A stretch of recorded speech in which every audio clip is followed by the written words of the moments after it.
안녕하세요. 꿈과 희망을 담고 있는 내 손의 도서관입니다. 오늘은 지난 시간에 소개해드린 경매 승부사들이라는 책의 두 번째 내용입니다. 이 책은 법정과 현장에서 발로 뛰며 쌓아온 대한민국 최고의 경매 변호사인 정충진 변호사님이 지은 책입니다. 대한민국 최고 경매 변호사의 20가지 수익 모델을 대공개하고 있습니다. 이번 시간에는 책의 핵심 내용인 특수물건 공략법에 대하여 소개합니다. 그러면 책의 주요 내용을 살펴보도록 하겠습니다. 특수물건에 대한 오해와 진실. 흔한 지분 경매부터 시작해서 위장 임차인, 허위 유치권, 선순위 가등기, 가처분, 건물만 입찰과 대지권 미등기 물건 등 특수물건의 영역은 실로 다양하다. 이 다양한 영역에서 남부럽지 않은 수익을 내고자 한다면 특수물건에 대한 부정적인 시각을 바꿀 필요가 있다. 과거에는 특수물건의 해법이 잘 알려져 있지 않다 보니 경락잔금 대출을 해주는 은행권에서도 특수물건에 대한 대출을 꺼리는 경향이 심했다. 그러나 위장 임차인과 허위 유치권 등 주요 특수물건에 대한 해법이 보편화된 요즘은 특수물건에 대한 대출을 취급하는 은행이 많아졌다. 아파트나 빌라 등 집합 건물의 공유 지분 물건의 경우 낙찰가의 60%까지 대출해주고 심지어 철거 확정 판결이 있어 언제든 담보 물건이 철거될 수 있는 건물만 입찰의 경우에도 대출을 해준다. 특수물건은 해결 기간이 오래 걸린다는 속설도 특수물건의 일면만을 바라본 시각에서 나온 것이다. 위장 임차인이나 허위 유치권 등 주요 특수물건은 대부분 속칭 경매 브로커들이 주도하여 불법적으로 외관을 만들어낸 작업의 소산이다. 철저한 임장을 통해 권리가 허위라는 증거만 확실히 확보한다면 입찰 방해죄, 강제 집행 면탈죄, 사규죄 등의 형사 고소 압박으로 일반 물건보다 빠른 시간 내 명도를 끝낼 수 있다. 범죄에 발을 내디딘 사람들이라 명도 과정에서 필수인 이사비조차 지급하지 않아도 된다. 물론 소송으로 해결해야 하는 어려운 특수 물건도 있다. 그러나 소송 기간을 평균 1년으로 잡으면 1년 내 매각 시 발생하는 양도세 중과세를 면할 수 있다. 상승기에는 소송 기간 동안 매매가가 상승하는 효과 또한 누릴 수 있어 특수 물건의 매력은 더욱 두드러진다. 그러면 특수 물건이 내재하는 원금 손실 리스크는 어떻게 통제할 수 있을까? 특수 물건의 수익 구조와 리스크 통제 방법은 마치 동전의 양면과 같다. 즉 리스크가 있기 때문에 수익을 낼 수 있는 것이므로 수익 구조를 역으로 생각해보면 답이 나온다. 선순위 가등기 물건은 가등기권자가 차후 본등기를 마치면 낙찰자가 속절없이 소유권을 빼앗기다 보니 유찰을 거듭한다. 이때도 배당받은 채권자들을 상대로 배당금 반환 청구를 하면 손해를 최소화할 수 있다. 가등기권자가 본등기를 쳐서 소유권이 바뀌게 되면 엉뚱한 물건의 경매를 넣은 꼴이 되어 결국 낙찰자는 소송을 통해 부당하게 배정된 금액을 찾아올 수 있기 때문이다. 이런 구조를 알고 낙찰받는다면 위험한 선순위 가등기 물건이 오히려 가장 안전한 수익 모델이 될 수도 있다. 가장 흔한 특수 물건인 유치권이 신고된 물건도 마찬가지다. 낙찰 후 해당 부동산을 인도받으려면 유치권자가 주장하는 공사대금을 전부 줘야 한다. 그러나 유치권자가 직접 낙찰자를 상대로 유치권 금액을 지급하라고 청구할 수 없다는 구조적 맹점을 잘 활용하여 효율적인 안전장치를 마련해 둔다면 유치권 물건의 리스크도 적절히 통제할 수 있다.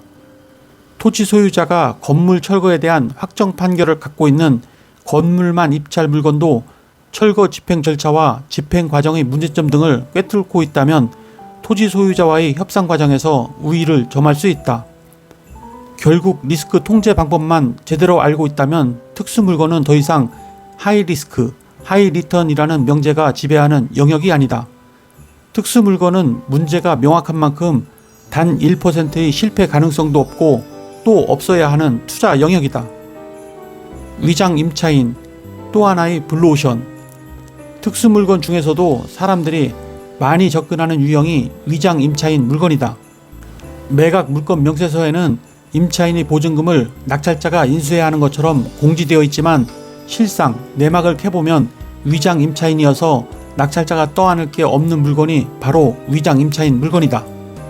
경매시장의 과열로 낙찰과 동시에 수익을 내는 것이 불가능해진 요즘 같은 시기에는 위장 임차인 물건을 찾아낼 수만 있다면 꽤 괜찮은 수익을 얻을 수 있다.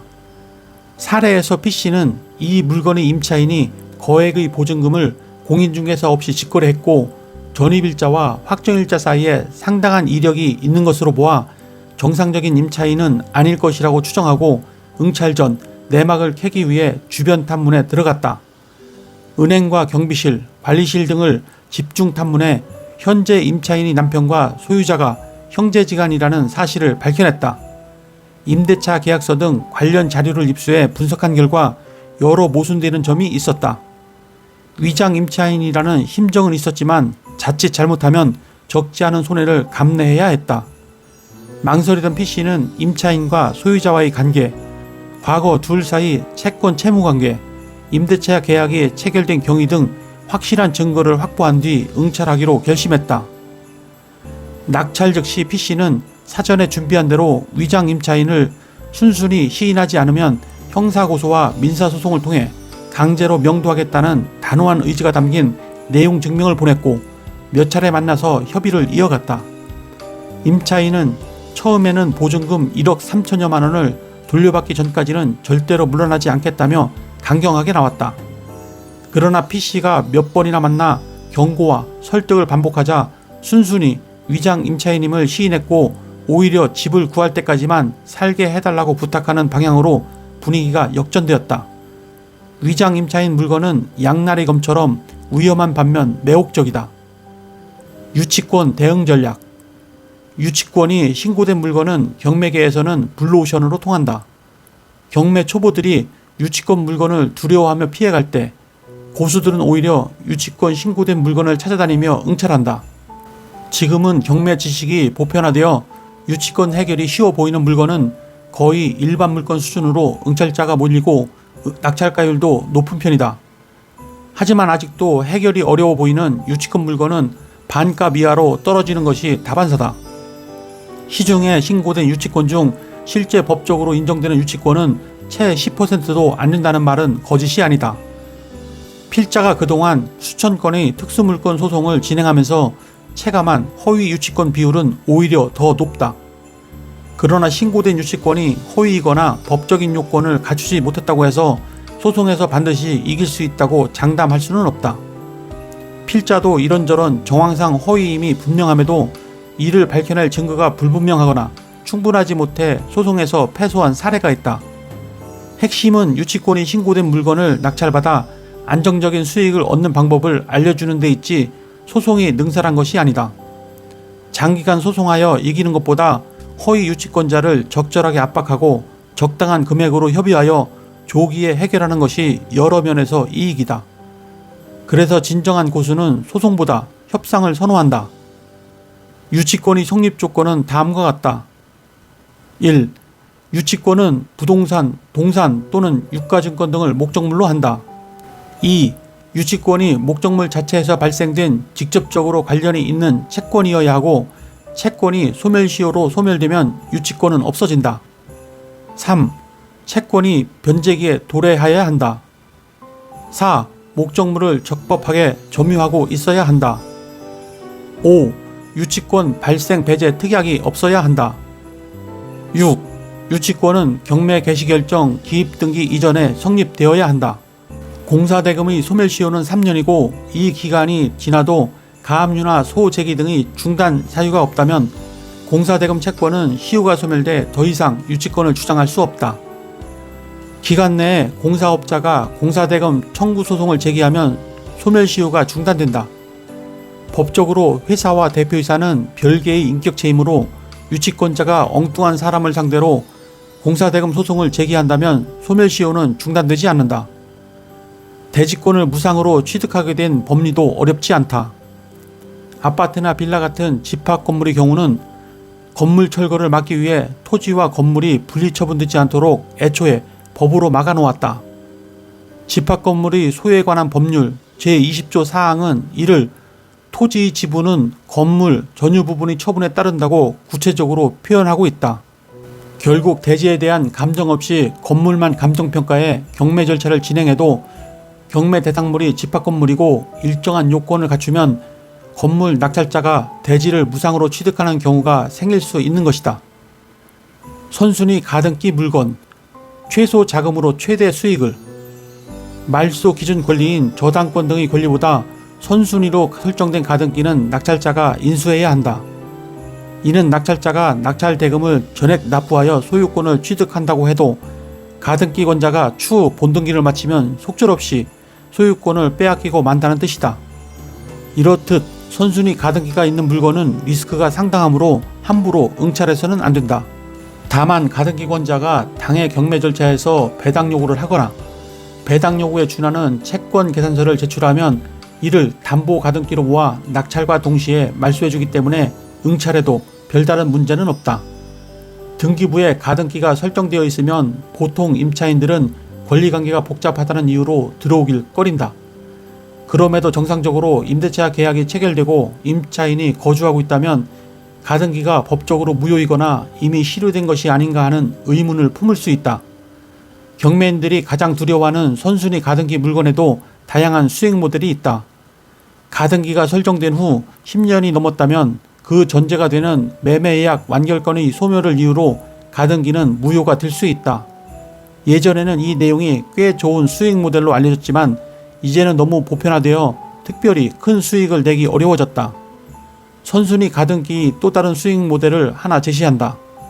남의 명의를 빌려서 부동산을 취득하는 이른바 명의신탁에 기한 가등기다. 남의 명의를 빌려 부동산을 취득하면서 만일을 대비해 가등기를 설정해 두는 경우인데 현행법상 명의신탁 약정은 무효이므로 명의신탁 약정이 유효하다는 전제하에 설정된 가등기도 무효가 된다. 결국 가등기 설정 원인이 명의신탁이라는 사실만 밝혀낼 수 있다면 아무리 선순위 가등기라 해도 소송에서 말소할 수 있다. 건물만 입찰. 가끔 건물만 입찰하는 물건이 경매에 나오는 경우가 있다.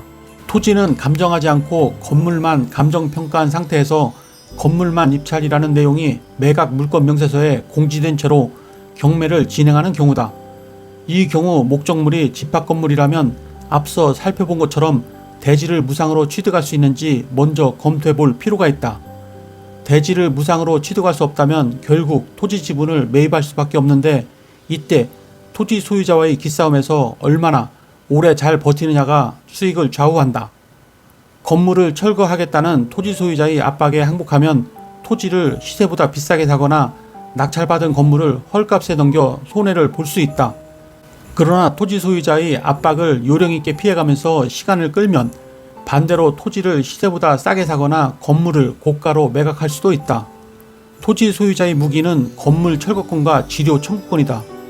건물이 철거되면 아무리 건물을 싸게 낙찰받았다고 해도 낙찰가만큼 손해이고 거기에 더해 철거 비용까지 부담해야 하니 낙찰자로서는 여간 낭패가 아니다. 철거될 때까지 지료도 부담해야 하니 얼른 보면 토지 소유자의 힘이 막강한 것처럼 보인다. 하지만 토지 소유자의 이 두 가지 무기를 무력하게 만들 수만 있다면 건물 소유자가 협상에서 우위를 점할 수 있다. 과연 그런 방법이 있을까? 무수히 많은 방법이 있으니 한번 상상력을 발휘해보자. 사례에서 건물의 등기부 등본을 떼어보니 이 건물의 공유자 7명 중 6명이 토지 소유자로부터 토지를 매입했다는 사실을 확인할 수 있었다. 사정이 이렇다면 토지 소유자가 건물 철거 판결을 받아 승소한다고 해도 건물을 사실상 철거할 수 없다. 즉 판결은 나와도 집행이 불가능한 것이다. 그리고 토지 소유자의 또 다른 무기인 지료도 줘야 받는 것이지 강제로 받아낼 수는 없다. 소송을 통해 받아야 한다. 반면에 낙찰자는 땅이 없는 건물이라 전세를 놓을 수 없지만 다가구 주택이라면 월세를 놓을 수 있다. 토지 지분 공략법. 경매인 중에는 토지 지분만을 전문적으로 공략하는 사람들이 있다. 토지 경매는 주거용 건물에 비해 환금성이 좋지 않아 단기 투자를 선호하는 경매인들은 꺼리는 분야다. 하지만 실제 내막을 들여다보면 토지 지분 경매만큼 환금성이 좋은 영역도 없다. 토지 지분을 낙찰받으면 다른 공유자와 원만히 협상하여 자기가 받은 낙찰 지분을 매도하거나 상대방 지분을 매입하여 온전한 지분을 만들어 수익을 내는 것이 기본 구조다.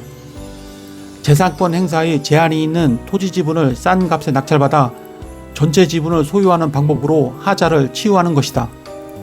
상대방과 협의가 안 되면 상대방 지분에 처분을 금하는 가처분을 걸어두고 공유물 분할 소송을 진행한다. 공유물 분할은 판례상 현물 분할이 원칙이어서 현물 분할하게 되면 구조적으로 손해보는 사람이 협상에서 불리한 위치에 놓이게 된다. 이러한 구조를 10분 활용하여 단기간에 큰 수익을 내는 것이다. 네, 이상으로 책의 주요 내용을 살펴보았고요. 오늘은 경매승부사들이라는 책에서 특수물건 공략법으로 특수물건에 대한 오해와 진실, 위장 임차인, 유치권 대응 전략, 선순위 가등기 물건, 건물만 입찰, 그리고 토지지분 공략법에 대하여 소개해드렸습니다. 경매에서 특수물건이라고 하면 일반적으로 복잡한 법적 문제를 가진 물건으로 여러 번 유찰되는 경우가 많습니다. 이러한 물건은 겉으로는 어려워 보이지만 실제로는 대부분 해결 가능한 문제를 가지고 있습니다. 경매에서 특수물건을 공략하기 위해서는 철저한 사전조사와 전략적인 접근이 필요합니다.